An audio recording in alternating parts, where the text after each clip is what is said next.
di Pasca sini. vonis yang dijatuhkan Majelis Hakim terhadap AG, bagaimana sikap dari keluarga David Ozora? Saat ini kami sudah bergabung, saudara, bersama dengan kuasa hukum David Ozora yang sudah tersambung melalui sambungan virtual. Ada Melisa Anggraini. Assalamualaikum, selamat petang Mbak Melisa. Waalaikumsalam warahmatullahi wabarakatuh. Selamat petang, Mas Ibrahim. Baik, Mbak Melisa, bagaimana sikap keluarga ketika sudah disampaikan vonis bagi AG? Iya, tadi kita melihat putusan dari Hakim Tunggal ini dalam pertimbangannya sudah menyatakan seluruh unsur-unsur terpenuhi secara sempurna terkait dengan pasal 355 ayat 1 junto 55 KUHP, di mana penganiayaan berat terencana turut serta terpenuhi. Nah, tetapi ketika dibacakan putusan itu 3 tahun 6 bulan. Memang menurut kami ini putusannya cukup ringan, mengingat seluruh unsur terpenuhi.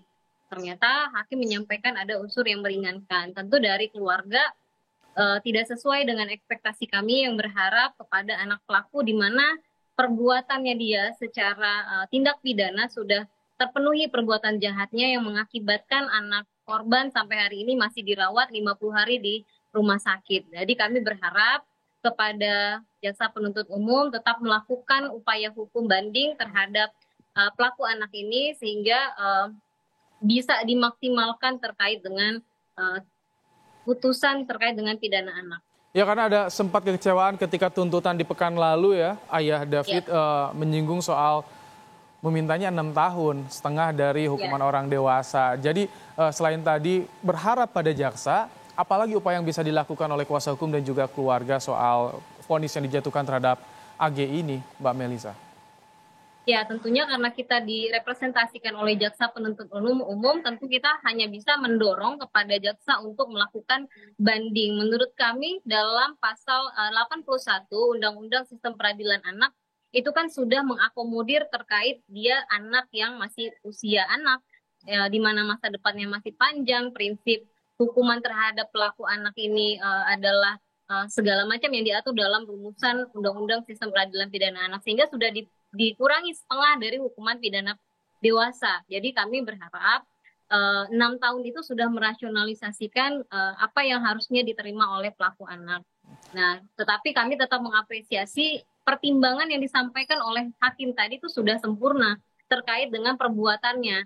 Namun terkait dengan yang meringankan, saya rasa jadinya double meringankan ya, gitu. Sudah dikurangi setengah lalu diringankan lagi, seperti itu, Mas. Oke, Mbak Mel, ketika selama persidangan, apakah ada yang disampaikan oleh AG ini kepada keluarga permohonan maaf atau tindakan yang menyesal, ia merasa menyesal terlibat dalam kasus ini atau bagaimana?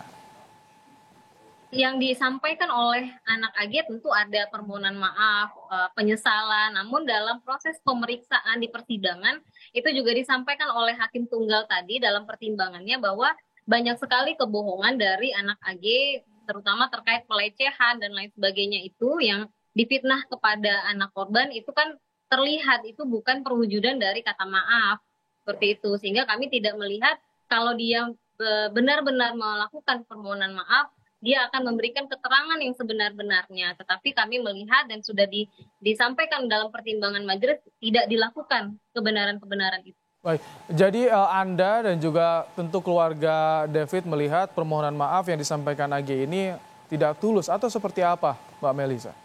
Ya, tidak diwujudkan dalam perbuatan. Kata-kata maaf itu kan perbuatan ya. Kalau kata-kata saja ya orang semua bisa bilang maaf. Tetapi perwujudannya apa? Ketika dia menyesali, harusnya dia membuka seterang-terangnya apa yang terjadi. Mengapa si pelaku MDS itu segetol itu ingin melakukan penganiayaan terhadap anak korban. Tidak menyampaikan hal-hal yang tidak-tidak seperti pelecehan, dipaksa, dan lain sebagainya. Seperti Oke. itu.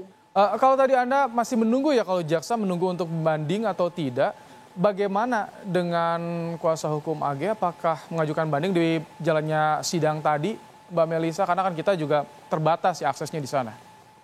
Ya, tadi pada akhir persidangan, majelis hakim memberikan waktu untuk pikir-pikir, baik terhadap jaksa penuntut umum maupun terhadap kuasa hukum pelaku anak.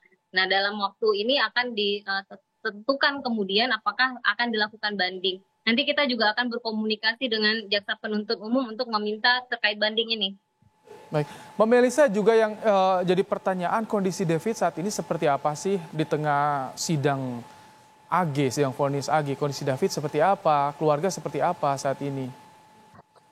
Untuk ayahnya David tentu masih fokus kepada pendampingan proses terapi yang dilakukan kepada David. Memang secara kognitif sudah mulai ada perbaikan, namun komunikasinya jauh mundur ke belakang, artinya belum ada komunikasi dua arah seperti yang tadi saya sampaikan ya. Dan dia belum mengetahui dan memahami mengapa dia sampai saat ini dirawat di rumah sakit seperti itu. Jadi nyata sekali cedera otak berat yang dialami oleh David karena komunikasinya benar-benar bukan seperti kita berkomunikasi dengan David seperti yang sedia kala. Baik, tentu banyak yang mendoakan agar David segera pulih, segera bisa sembuh dan beraktivitas kembali. Kami ucapkan terima kasih Mbak Melisa Anggraini, kuasa hukum David Ozora, telah meluangkan waktu dalam program Kompas Petang sore hari ini.